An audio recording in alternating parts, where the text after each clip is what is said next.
Welcome to Garden Wise Adventures. My name is Malie, and today it's time for another Plant of the Week video, and we are focusing on herbs for this year. And today's video is going to focus on one of the most popular herbs I think that everybody grows, and that is basil. Now, I absolutely love basil. I think there are probably, I read there are 50 to 100 species of basil.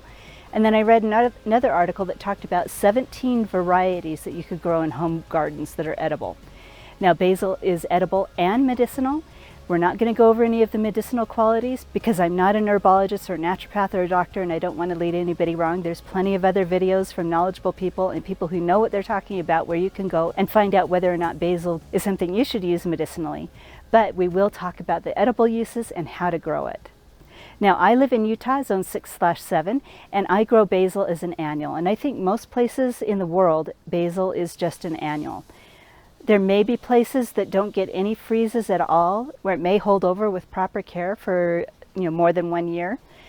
But basically, it's so easy to grow by seed, and it does tend to flower, and it's really hard to keep it in a productive state. So I think it's best to just grow basil as an annual, even if it would overwinter in your climate. So let's look at the basils that I grow. I grow 4 varieties. We'll talk about those 4 varieties and how I grow them. So right here we're with my green stalks. And I've learned a lot about growing in containers and green stalks. And the main thing that I have found is growing in containers and growing in green stalks, do not skimp on the water. I have always tried to keep my water at a minimum as much as possible. Like I've always waited every other day to water my plants and then watered them as minimally as possible. And I've always gotten production, but nothing has ever looked as good as these. These containers are in full sun, and they get watered every single day. I think the white containers have helped it so I don't have to water them more than once a day. And also the mix that I use, and we'll go over the mix that I use in another video.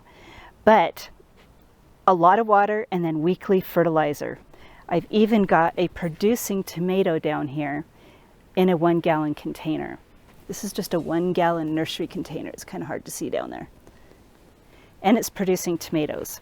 It's been growing in this same pot since last September, and I grew it indoors over the winter. But now back to the basil. So what I've learned about container growing very much applies to basil across the board, whether it's in ground or in containers. Basil loves water.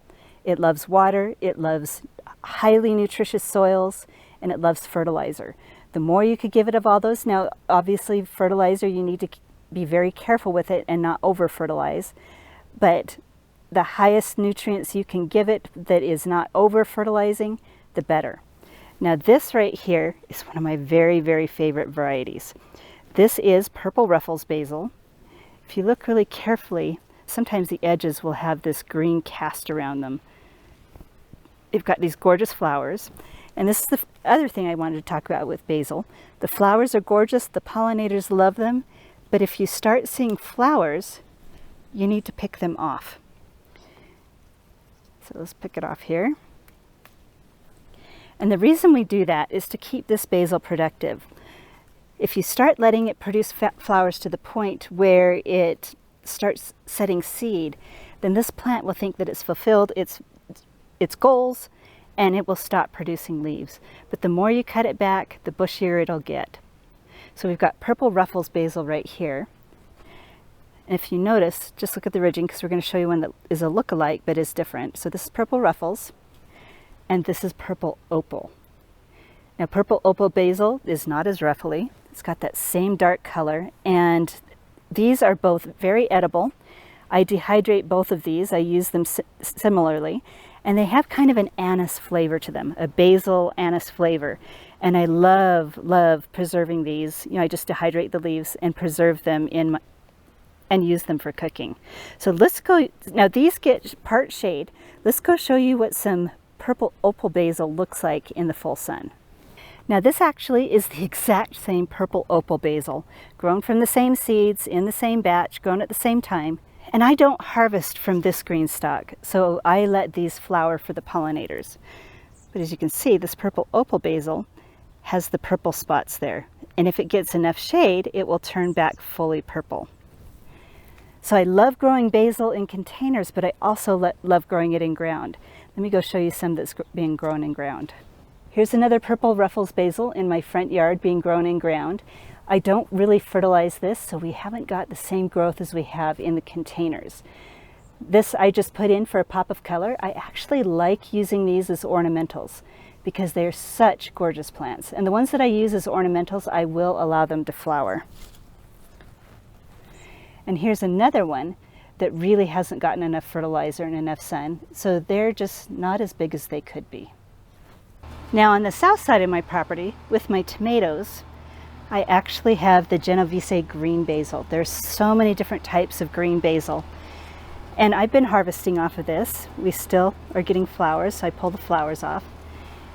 It's starting to get a little bit worse for wear, but every time I cut it back, it comes back bushier.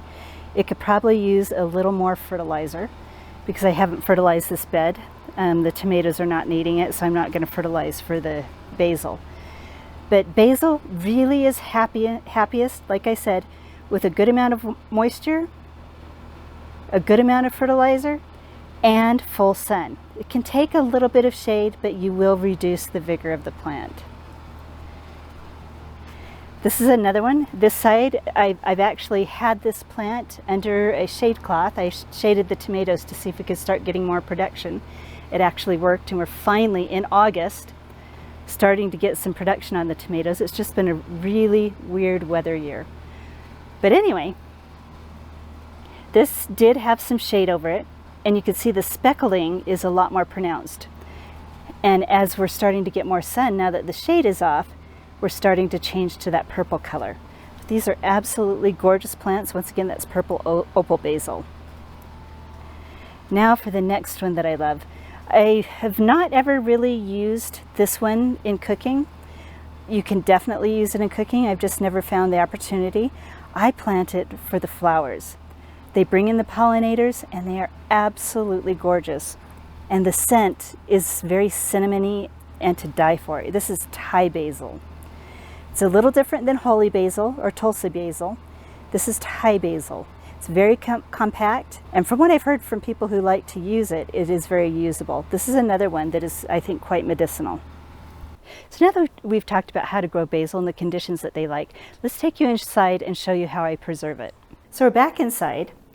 This is my basil jar from Costco that I've used for years to store my dehydrated basil.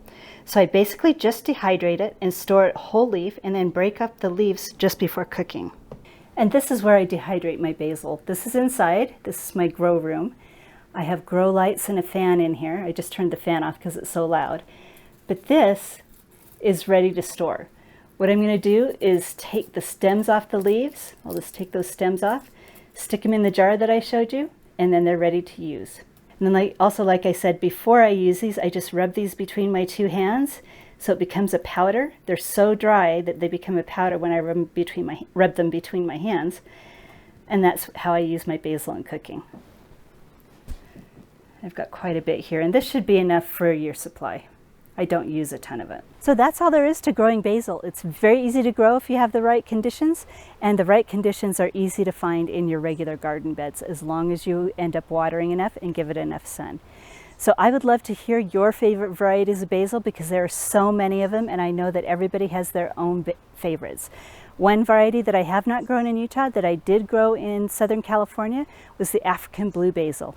It got huge and it just drew in all the pollinators. It was absolutely gorgeous, and that's what I used it for, was to draw in the pollinators.